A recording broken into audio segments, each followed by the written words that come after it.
Get out now," echoed in Claire's modern two-story home in Eugene, Oregon, as Margaret Jane Harper stood frozen in the living room, her trembling hands clutching a crumpled eviction notice. Her daughter's voice still echoed, "Get out, Mom, or I'll call the cops." Claire's eyes, once soft like her father Thomas's, were now sharp with rage, her manicured finger pointing at the door. The air smelled of lavender candles, but it felt suffocating, like betrayal had a scent. Margaret, a widow in her early 70s, wore her faded blue cardigan, her gray hair damp from the storm outside.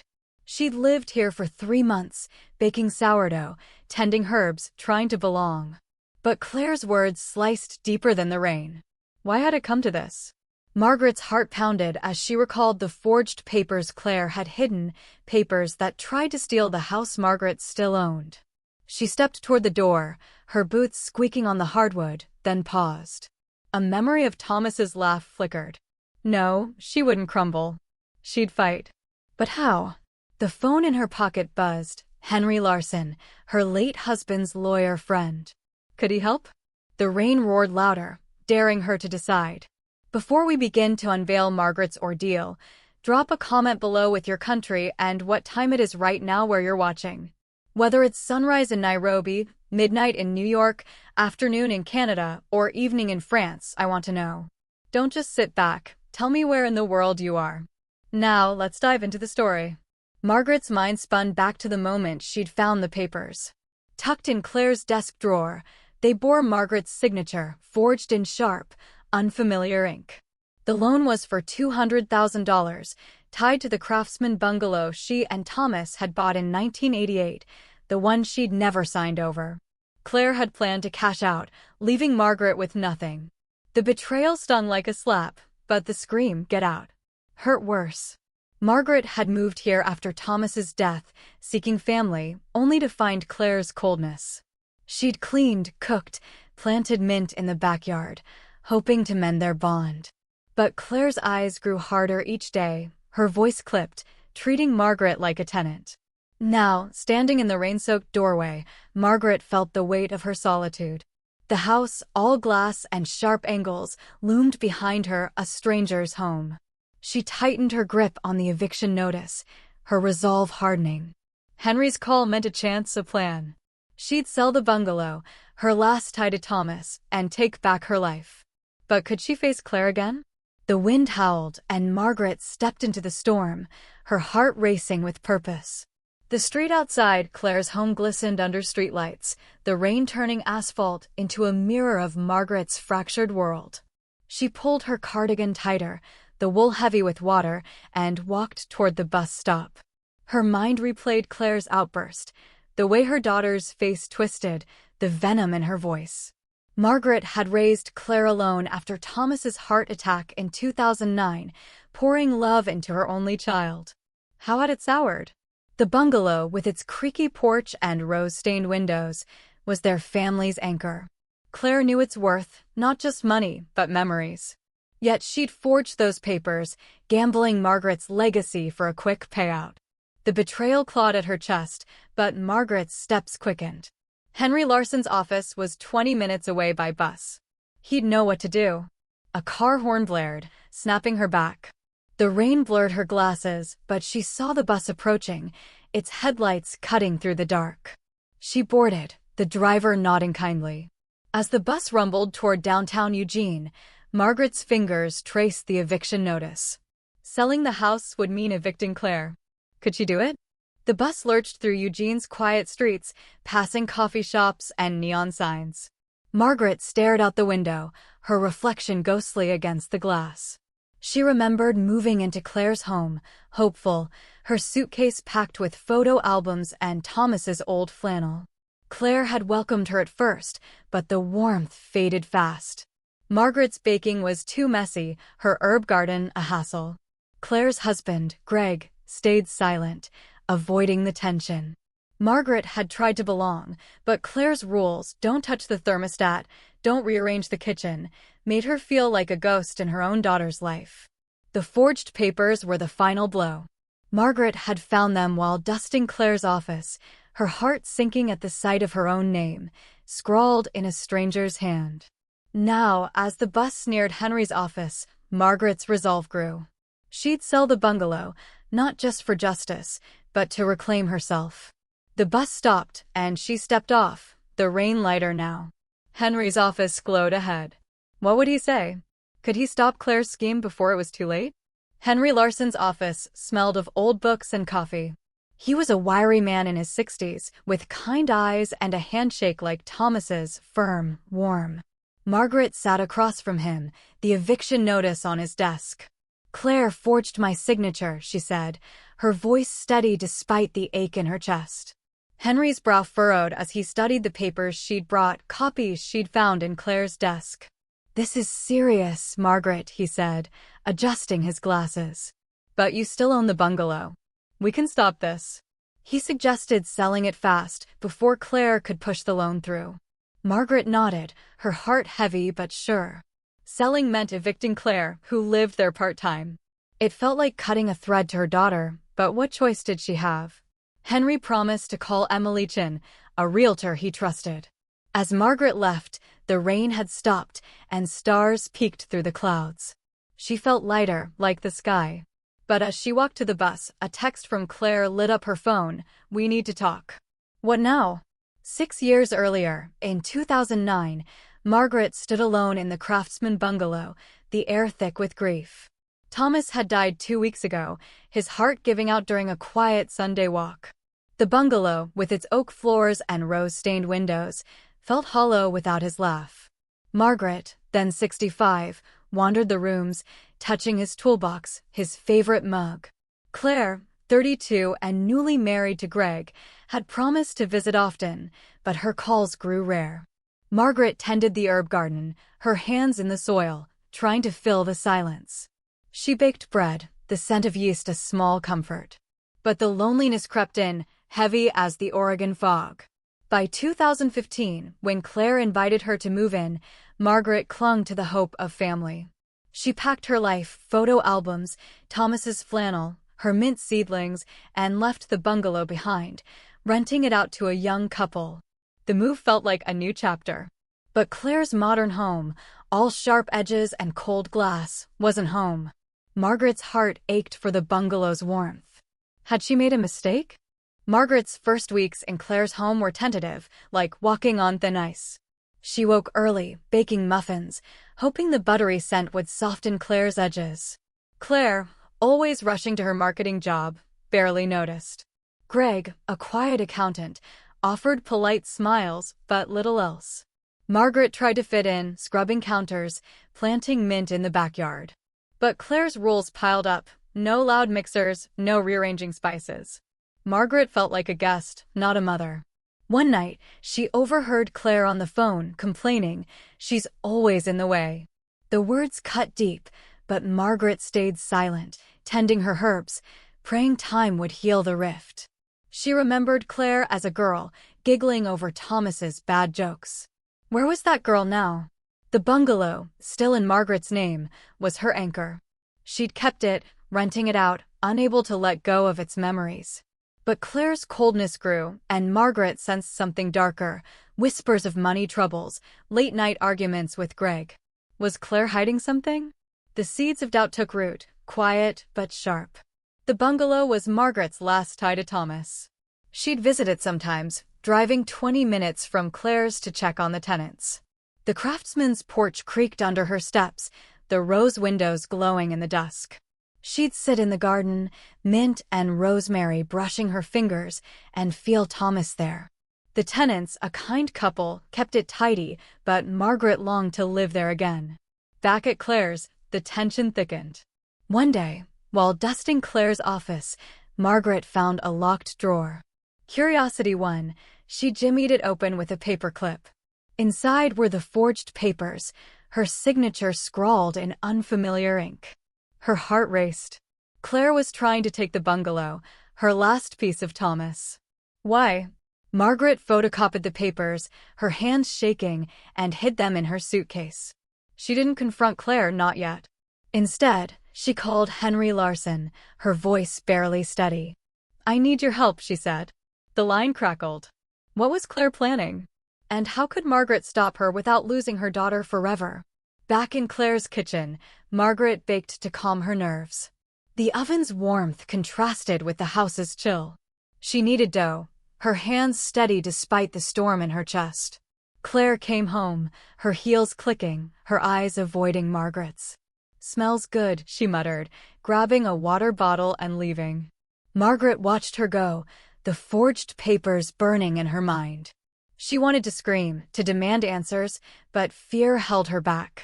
What if Claire shut her out completely? That night, Margaret sat in her small guest room, Thomas's flannel draped over her shoulders. She opened a photo album, tracing pictures of Claire as a child, gap-toothed, joyful. The memories clashed with the present. Claire's coldness wasn't just stress, it was calculated. Margaret's resolve hardened. She'd protect the bungalow, her legacy. Henry's call the next day confirmed it. The loan was real, but stoppable. "We'll sell it," Margaret whispered, her voice firm. But selling meant evicting Claire, who used the bungalow on weekends. Could Margaret do it? The answer lay ahead, sharp as a knife. Henry's office became Margaret's refuge. Over coffee, he laid out the plan: sell the bungalow fast, before Claire's loan could go through. Emily Chin, the realtor, was already on board, a sharp woman with a knack for quick sales. Margaret nodded, but her heart twisted. Selling meant severing her last tie to Thomas and facing Claire's wrath. Back at Claire's, the air felt heavier. Margaret caught Claire whispering to Greg, her eyes darting. Did she know Margaret had found the papers? That night, Margaret dreamed of the bungalow's garden, Thomas's hand in hers. She woke with tears, but also clarity. She'd sell, not just for justice, but for freedom. The next morning, Emily called. A buyer was interested. Margaret's pulse quickened. The sale could happen in days. But as she hung up, Claire's car pulled into the driveway. Her daughter's face was pale, her eyes red. "Mom, we need to talk," she said, her voice trembling. What did she want now? Margaret braced herself, the forged papers like a weight in her pocket. Margaret stood in Claire's kitchen, the scent of fresh mint from her garden clinging to her hands. It was 2015, just weeks after she'd moved in, hopeful for a new start. The memory felt distant now, but it burned bright. Claire's home, with its sleek counters and floor-to-ceiling windows, gleamed under the Oregon sun. Margaret had arrived with her suitcase, Thomas's flannel folded inside, and a tray of homemade cookies. Claire hugged her stiffly, her smile tight. "It'll be great, Mom," she said, but her eyes darted to her phone.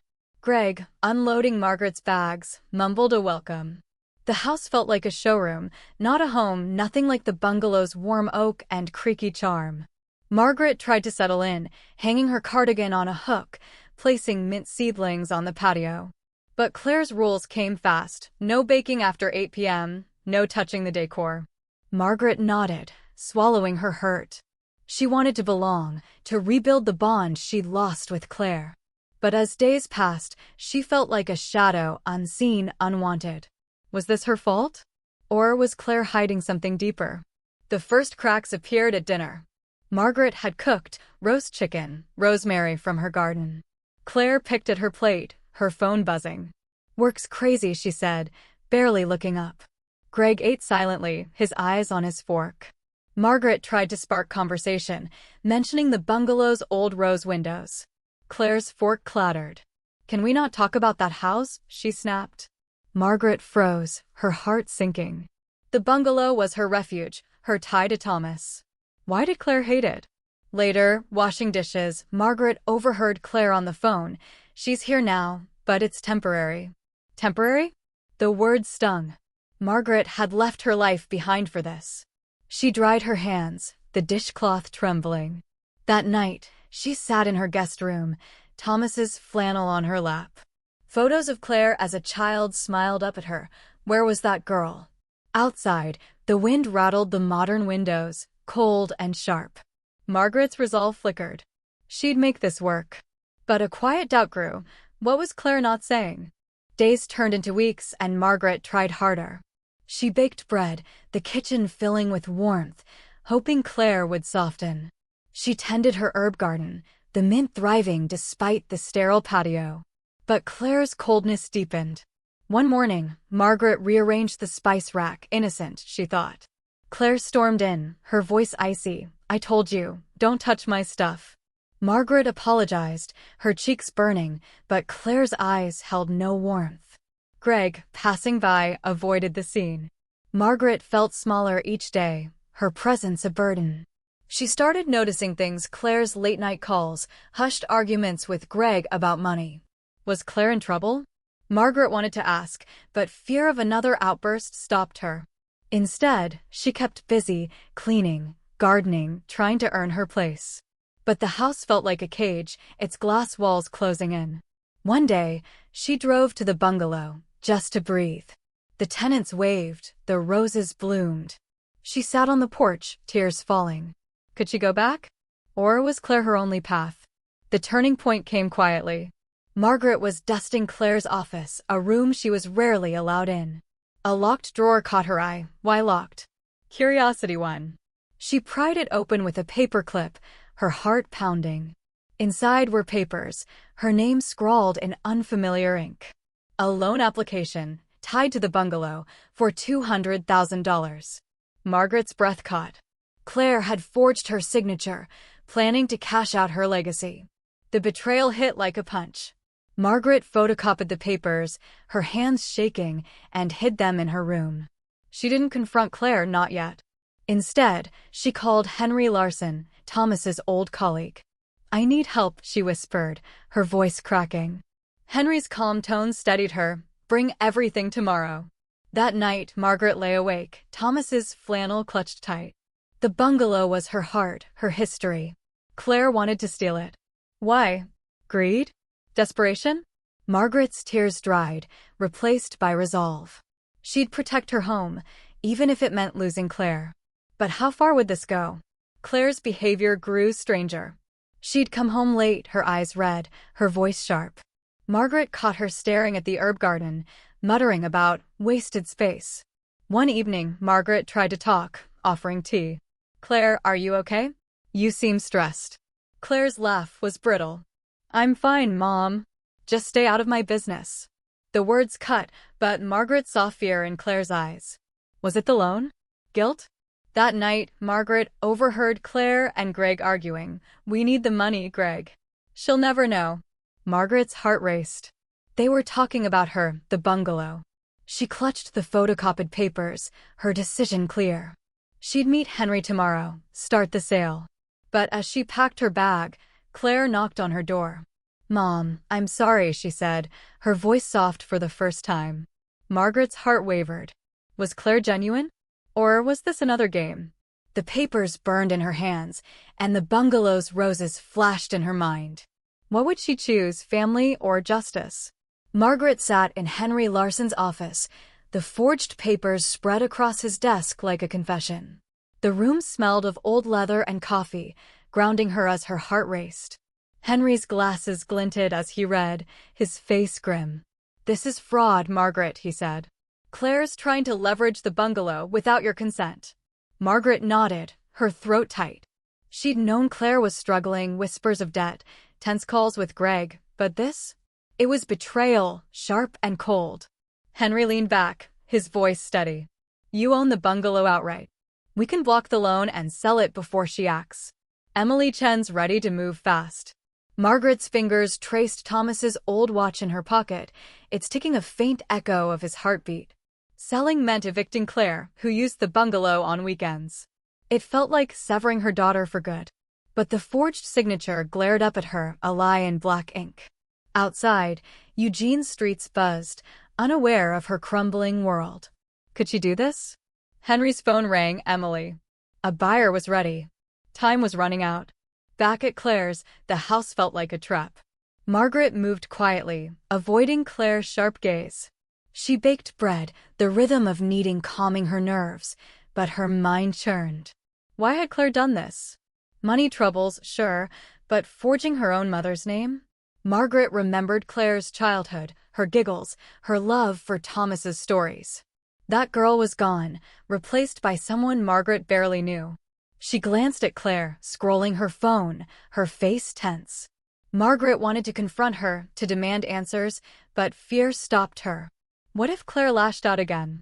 Instead, Margaret tended her mint garden, the leaves soft under her fingers. The patio overlooked Eugene's hills, misty in the dawn. She felt Thomas there, urging her to fight. That evening, Emily called. The buyer offered $350,000, cash, closing in days. Margaret's heart leaped, then sank.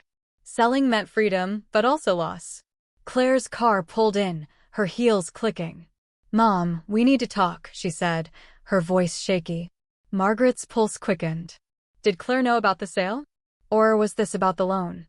The confrontation came at dinner. Margaret had cooked stew, the scent of thyme filling the kitchen. Claire sat across from her, Greg absent, her eyes starting. "Mom, I messed up," Claire said, her voice low. "I took out a loan. I didn't mean to hurt you." Margaret's spoon froze. Was this a confession? Or a trick? She studied Claire's face, red eyes, trembling hands. "What loan?" Margaret asked, her voice steady despite the storm inside. Claire faltered, then lied, "Just a personal one." "It's fine now." Margaret's heart hardened. Claire wasn't confessing, she was covering up. The forged papers, hidden in Margaret's room, burned in her mind. She wanted to scream, to shake Claire, but instead she nodded, her face calm. "Okay, Claire." After dinner, she called Henry. "Move forward with the sale," she said, her voice firm. The line hummed with silence, then Henry agreed. As Margaret hung up, Claire's laughter drifted from the living room, hollow and forced. What was she hiding? And how much time did Margaret have? Margaret drove to the bungalow the next day, needing its comfort. The craftsman's porch sagged slightly, but the rose windows glowed in the sunlight. She sat in the garden, mint brushing her knees, and let memories of Thomas wash over her. They'd danced here, laughed here, raised Claire here. Selling it felt like betraying him. But staying in Claire's house, under her rules, was worse. The tenants waved, unaware of the storm brewing. Margaret's phone buzzed, Emily. The buyer was serious, paperwork ready. Margaret's chest tightened. She'd sign tomorrow, evicting Claire in the process. As she drove back, Claire texted, "Can we talk tonight?" Really talk. Margaret's grip tightened on the wheel. Was Claire desperate, sensing the sale?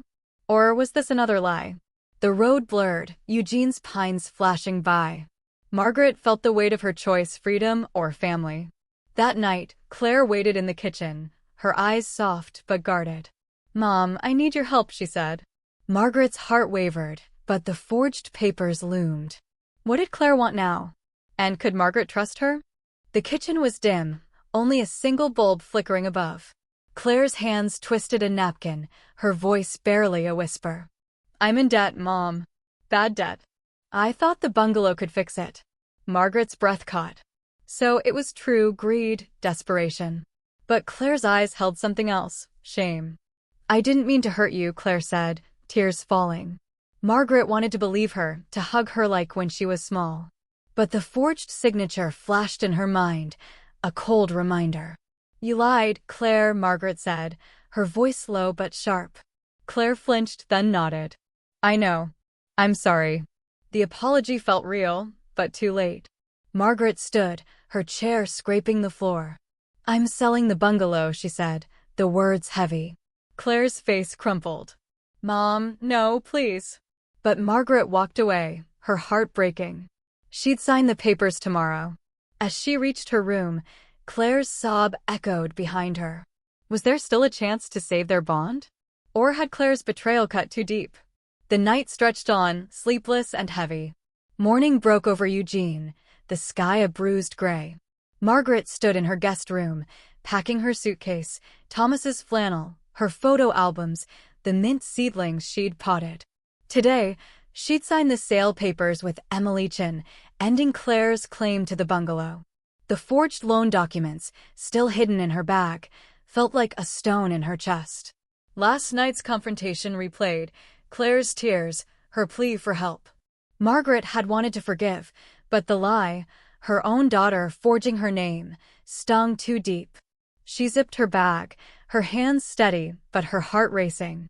Downstairs, Claire was silent, her coffee mug untouched on the counter.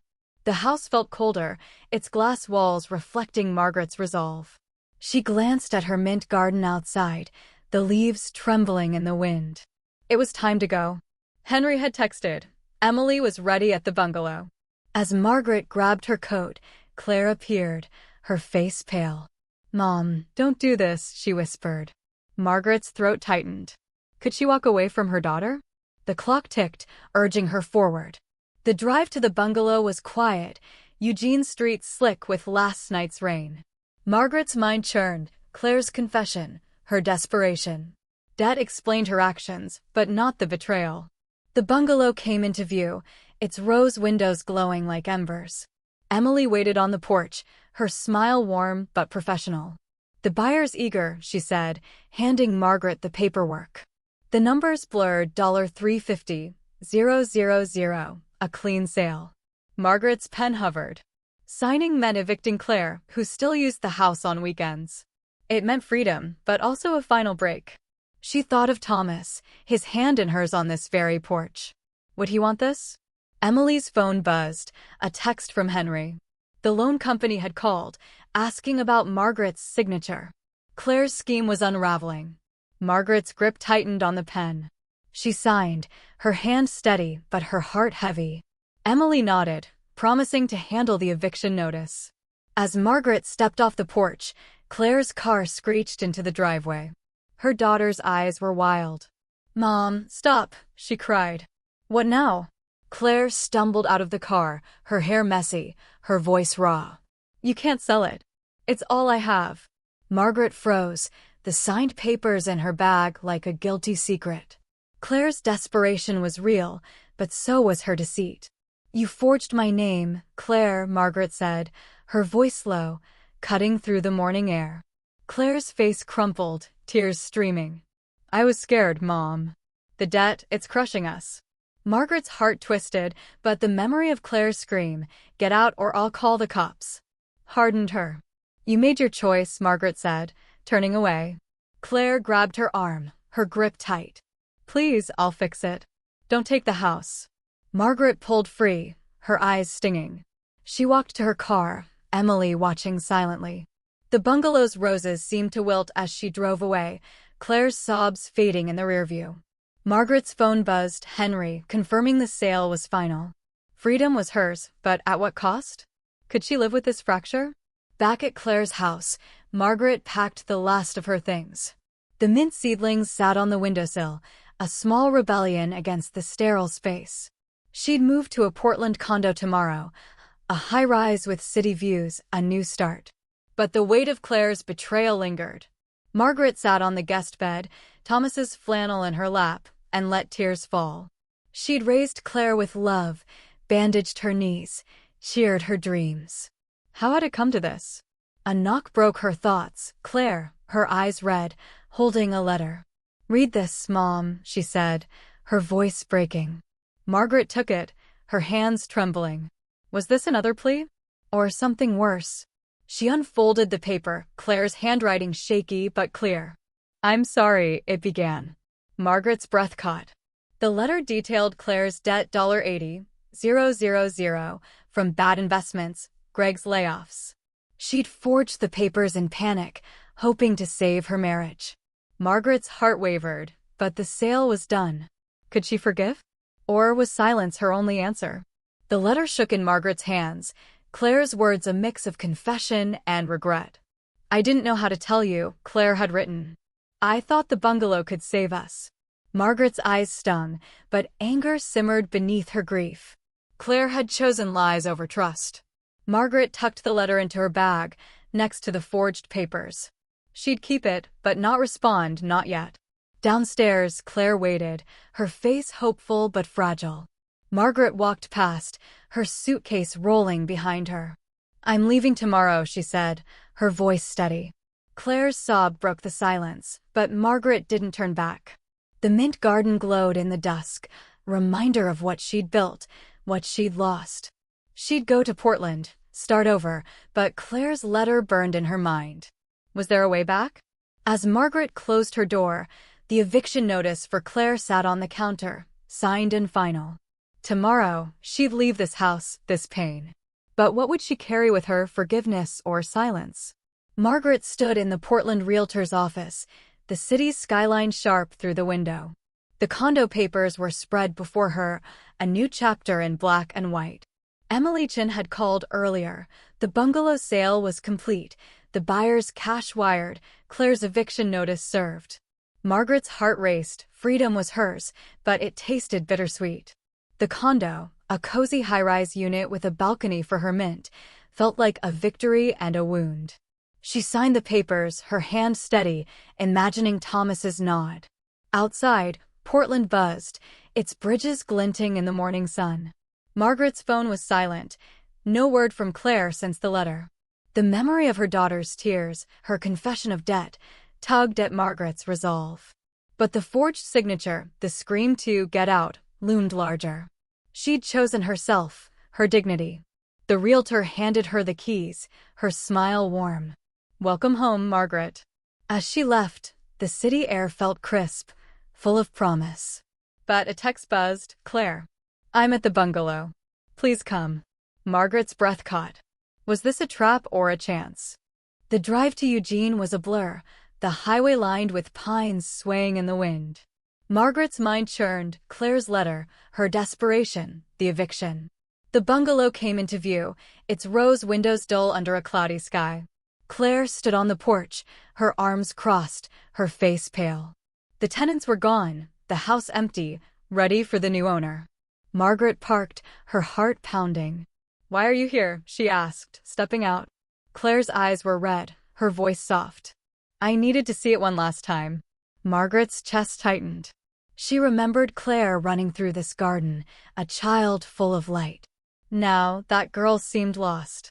"You sold it," Claire said, not accusing, just broken. Margaret nodded, the weight of her choice heavy. "You gave me no choice, Claire." The forged papers, the betrayal, hung between them. Claire stepped closer, her hands trembling. "I know I messed up. But I'm your daughter." Margaret's eyes stung. Could she bridge this gap? Or was the sale the final word? The wind carried the scent of mint, urging her to decide. Inside the bungalow, the air was still, the oak floors creaking under their steps. Margaret's heart ached, every corner held Thomas's memory, the kitchen where they'd danced, the fireplace where Claire read as a girl. Claire touched the rose window, her fingers tracing the glass. "I thought I could fix everything," she said, her voice breaking. "The debt, Greg leaving, it was too much."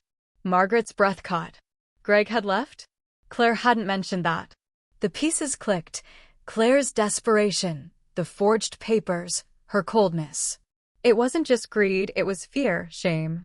Margaret wanted to reach out, but the eviction notice burned in her mind. "You lied to me," she said, her voice low. Claire nodded, tears falling. "I know.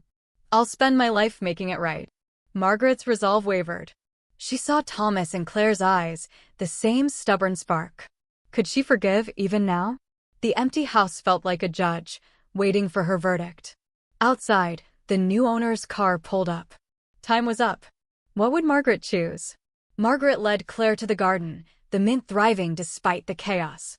The air was cool, the sky clearing. "This was my home," Margaret said, her voice steady but soft.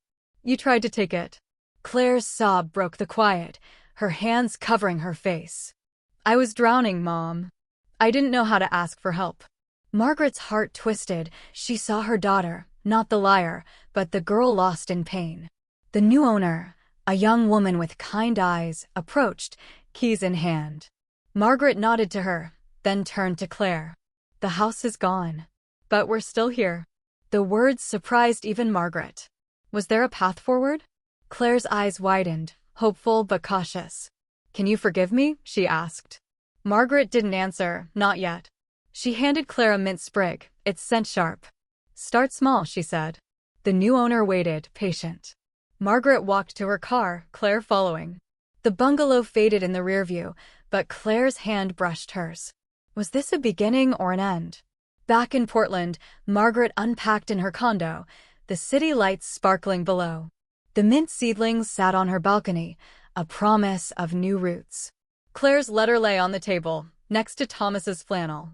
Margaret hadn't answered her daughter's plea, not fully. The sale had been justice, reclaiming her dignity, but Claire's pain lingered in her mind. She'd learned more on the phone with Henry. Claire's debt was real, her marriage over. The forged papers were a desperate act, not malice. Margaret's heart softened, but trust was broken. She poured tea, the steam curling like memories. The bungalow was gone, but its lessons remained: love, loss, resilience. Claire had texted again, "Can I visit tomorrow?" Margaret stared at the words, her fingers hovering. Forgiveness felt possible, but slow. She typed, one step at a time. As she hit send, the city glowed, and the mint leaves swayed. Margaret smiled, small but sure. She was home, and maybe, just maybe, Claire could be too. Margaret's new condo smelled of fresh paint and mint, the balcony overlooking Portland's twinkling skyline. She arranged her seedlings, her hands steady, but Claire's text from yesterday, "Can I visit tomorrow?" weighed heavy. The bungalow was sold, Claire evicted, the forged loan stopped. Margaret had won, but victory felt hollow. She sipped tea, Thomas's flannel draped over a chair, its faded plaid a quiet comfort. Claire's letter, raw with regret, sat open on the table. Margaret traced the words, "I was drowning, Mom." She saw Claire's face at the bungalow, broken, not cruel. But the scream, "Get out or I'll call the cops," still stung. Could trust be rebuilt? A knock broke her thoughts, Claire early. Margaret's pulse quickened. She opened the door, and Claire stood there, her coat damp from Portland's drizzle, her eyes red but hopeful. "I didn't think you'd let me come," Claire said, her voice small. Margaret stepped aside, silent. The condo's warmth enveloped them, but tension crackled. This was no simple visit. What did Claire want? And could Margaret face the truth? Claire sat on the couch, her hands twisting a scarf. The city lights glowed through the window, casting shadows on her face. "I'm sorry, Mom," she said, her voice trembling. "I lied, I hurt you. But I'm here to make it right." Margaret's heart wavered. She wanted to believe her, but the forged papers loomed. "Why didn't you tell me about the debt?" she asked, her voice low. Claire's eyes dropped. "I was ashamed. Greg lost his job, we borrowed too much. I thought the bungalow could save us." Margaret's chest tightened. She remembered Claire's childhood, her laughter filling the bungalow. That girl was still here, buried under mistakes. "You forged my name," Margaret said, sharp but calm. Claire nodded, tears falling. "I panicked. I'm so sorry." The apology felt real, but Margaret's trust was fractured. She stood, pacing to the balcony, the mint scent grounding her. Claire followed, hesitant. "What now, Mom?" she asked. Margaret looked at the city, then at Claire. Forgiveness was a choice, not a feeling. But was she ready? The silence stretched, heavy with possibility. The conversation turned raw. Claire admitted everything: Greg's layoffs, their $80,000 debt, her fear of losing their home. "I thought the loan would fix it," she said, her voice breaking. "I didn't want you to know how bad it was." Margaret listened, her heart torn between anger and pity. She saw Thomas in Claire's eyes, his stubborn hope. But the betrayal, Claire's scream, the forged signature, cut deep. "You made me feel like nothing," Margaret said, her voice steady but sharp. Claire flinched, nodding. "I know. I was wrong." Margaret turned to the balcony, the city lights blurring through tears. She wanted to hug Claire, to erase the pain, but trust wasn't that simple. "What do you want now?" she asked. Claire's answer was soft, a chance to start over. Margaret's breath caught. Could they? The mint leaves swayed, a quiet reminder of growth. She handed Claire a cup of tea, her hands trembling. "No more lies," she said. Claire nodded, her eyes pleading. Was this the turning point? Or another risk? Margaret sat, the tea cooling between them. Claire's words spilled out her shame, her fear, her regret. "Greg left last month," she said, her voice barely audible. "I didn't tell you. I couldn't." Margaret's heart sank. Claire had faced this alone, just as Margaret had after Thomas's death. The parallel stung, softening her anger. But the eviction notice, the sale, were done. Margaret had chosen herself, her dignity. Could she now choose Claire? You hurt me, Margaret said, her voice soft but firm. But you're still my daughter. Claire's sob broke the quiet, her hands covering her face. Margaret reached out, hesitant, then touched Claire's shoulder. The gesture felt fragile, like the mint seedlings outside. We start slow, Margaret said. Claire nodded, tears streaming. The city hummed below, indifferent to their pain. Margaret's phone buzzed, Emily, confirming the bungalow's new owner had moved in. The past was gone, but this moment, this choice, was theirs. Could they rebuild? The tea steamed and Claire's hand brushed Margaret's, tentative but warm. Night fell, the condo glowing with soft light. Claire stayed, talking longer than Margaret expected. They spoke of small things, mint recipes, Thomas's old jokes, avoiding the heavier wounds. Margaret felt a flicker of hope, but caution lingered. Claire's betrayal wasn't erased by tears. As Claire left, she hugged Margaret, her embrace tight but shaky. I'll come back tomorrow, if that's okay, she said. Margaret nodded, her throat tight. One step at a time.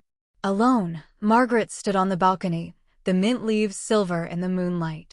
She thought of Thomas, his strength, his love for Claire. He'd want this, repair, not revenge. The city sparkled, a new home, a new chance. Margaret clutched Thomas's flannel, its warmth steadying her. Claire's letter lay folded, a promise and a wound. Forgiveness wasn't easy, but it was possible. As the stars emerged, Margaret smiled, small but sure. The bungalow was gone, but family, maybe, could grow again. What would tomorrow bring? She'd face it, one mint leaf at a time. Margaret woke to Portland's dawn, the city's mist curling around her condo's balcony. The mint seedlings stood tall, their green tips catching the light. She'd slept better, Claire's visit lingering like a fragile thread. The bungalow was gone, its rose windows now someone else's memory, but Margaret felt lighter. She brewed tea, Thomas's flannel over her shoulders, and replayed Claire's words, "I'll come back tomorrow." Trust was still broken, but the hug, the tears, felt real. Today, Claire would visit again, a second chance. Margaret's heart fluttered a hope, but cautious. She tidied the condo, setting out 2 mugs, a small gesture. Outside, the Willamette River glinted, and Margaret imagined Thomas nodding, proud of her strength. But doubt crept in. Could Claire change? Or would lies return? A knock came, Claire early again, her coat dusted with rain. Her eyes were softer, less guarded. "I brought scones," she said, holding a paper bag. Margaret's smile was small but warm. Was this a new beginning? Or a test? The mint scent drifted, urging her to try. Claire sat at the kitchen table, the scones between them. The condo's light was soft, casting Claire's face in a gentle glow. "I started seeing a counselor," Claire said, her voice steady. "To figure out why I messed up so bad." Margaret's breath caught. Claire was trying, really trying. She sipped her tea, listening as Claire spoke of her debt plan, her job, her loneliness since Greg left. "I didn't want to burden you," Claire said, her eyes meeting Margaret's. "But I should have." Margaret nodded, her heart softening but guarded. "You shut me out," she said, her voice calm but firm. Claire's hands trembled. "I know. I was scared you'd hate me." The honesty hit Margaret hard. She saw her daughter, not the liar, but the girl who'd once clung to her. The forged papers, the eviction, still stung, but Claire's effort was a start. Margaret touched her hand, brief but warm. "No more secrets," she said. Claire nodded, tears brimming. Could this be real? The city hummed outside, and the mint grew, quiet but strong. They walked to the balcony, the air cool and sharp. Margaret showed Claire the mint, its leaves thriving in their pots. "These came from the bungalow," she said, her voice soft. Claire's fingers brushed a leaf, her eyes distant. "I loved that garden as a kid," she said. Margaret's heart ached. She remembered Claire digging in the dirt, Thomas laughing nearby. The memory bridged them, a fragile link. "Why didn't you tell me about Greg?" Margaret asked. Claire's face fell. "I thought I could fix it alone." Margaret saw Thomas's stubbornness in her, his need to protect. She wanted to hug Claire, but held back, testing the moment. Instead, she handed her a mint sprig. "Plant one yourself," she said. Claire's smile was small, hopeful. They stood in silence, the city sprawling below. Margaret felt the weight of the past, Claire's scream, the forged papers, but also a spark of future. Could they rebuild? Claire's phone buzzed. A debt collector. She silenced it, her jaw tight. Margaret saw her fight. Was it enough? Back inside, they talked longer, the scones gone, the tea cold. Claire shared more, her counselor's advice, her plan to pay off the debt slowly. Margaret listened, her heart torn between pride and caution. She told Claire about the bungalow sale, the condo, her new start. "I had to protect myself," Margaret said, her voice steady. Claire nodded, her eyes wet. "I know, Mom. I made you." The admission was raw, a wound laid bare. Margaret's resolve softened. She saw Claire's pain, her effort to change. But trust was a slow build. "You'll need to prove it," Margaret said, her tone gentle but firm. Claire agreed, her voice earnest. "I will." As the sun set, painting the condo gold, Margaret felt a shift. The bungalow was gone, but this, Claire's effort, their talk, was a new root. Could it grow? Claire hugged her, lingering. Margaret held on, her heart lighter. The city glowed, and the mint stood tall, a quiet promise. Evening fell and Claire left, promising to return tomorrow. Margaret stood alone, the condo quiet but warm. She touched Thomas's flannel, its threads worn but strong. Claire's words echoed, "I'll prove it." Margaret wanted to believe her, but the past, Claire's scream, the forged papers, lingered like a scar. She stepped onto the balcony, the mint scent sharp in the night air. Portland's lights sparkled, a new home, a new life. Margaret thought of Thomas, his love for Claire, his trust in second chances. She'd give Claire that chance, but slowly, carefully. The letter, the bungalow, the pain, they were part of her, but so was this moment. Margaret smiled, small but sure. Tomorrow, Claire would come again. They'd talk, maybe plant more mint. The city hummed, alive with possibility. Margaret's heart steadied. She'd lost the bungalow, but found her strength. Could she find her daughter too? The stars blinked, and the mint leaves swayed, whispering hope. Margaret woke to a storm brewing over Portland, dark clouds rolling across the sky. Her condo felt warm, the mint seedlings thriving on the balcony, but tension coiled in her chest. Claire was coming today, their third visit since the bungalow sale. Yesterday's talk, Claire's counseling, her debt plan, had sparked hope, but Margaret's trust was thin. The forged papers, Claire's scream, still haunted her. She brewed coffee, Thomas's flannel over her shoulders, its familiar weight grounding her. Claire's letter lay folded on the table, its words worn from rereading. "I'm so sorry, Mom." Margaret wanted to believe her daughter, but today felt different, heavier. A knock came. Claire, her face pale, her coat soaked from the rain. "I have something to tell you," she said, her voice shaky but firm. Margaret's heart raced. Was this another confession? Or a step toward healing? She let Claire in, the storm's rumble echoing outside. The condo's light flickered, and the mint's scent drifted, sharp and steady. What was Claire hiding now? And could Margaret handle the truth? Claire sat, her hands clutching a small envelope. "I found this at the bungalow," she said, sliding it across the table. Margaret's breath caught. The envelope was old, Thomas's handwriting on it. Her fingers trembled as she opened it, revealing a letter dated 2008, a year before his death. "Margaret, if I'm gone, give Claire time. She's stubborn like me, but she loves you." Tears stung Margaret's eyes. Thomas had known Claire's heart, even then. She looked at Claire, whose eyes were wet too. "I found it in the attic, clearing out," Claire said. "I should have given it to you sooner." Margaret's chest tightened, another secret, but this one felt different, like a bridge. "Why now?" she asked. Claire's voice broke. "Because I want to be honest. No more lies." The storm roared outside, lightning flashing. Margaret clutched the letter, Thomas's words a lifeline. Could she trust Claire's change? The mint on the balcony swayed, battered but strong. This was the moment, forgive or walk away. What would she choose? The storm's thunder shook the condo, mirroring Margaret's turmoil. She set Thomas's letter down, her eyes on Claire. You kept this from me, she said, her voice low but sharp. Claire nodded, tears streaming. I was afraid it'd make things worse. I was wrong. Margaret's heart wrestled. Claire's honesty was real, but the past lingered. The forged papers, the eviction, Claire's scream, get out or I'll call the cops. Cut deep. Yet Thomas's words echoed, give her time. Margaret stood, pacing to the balcony.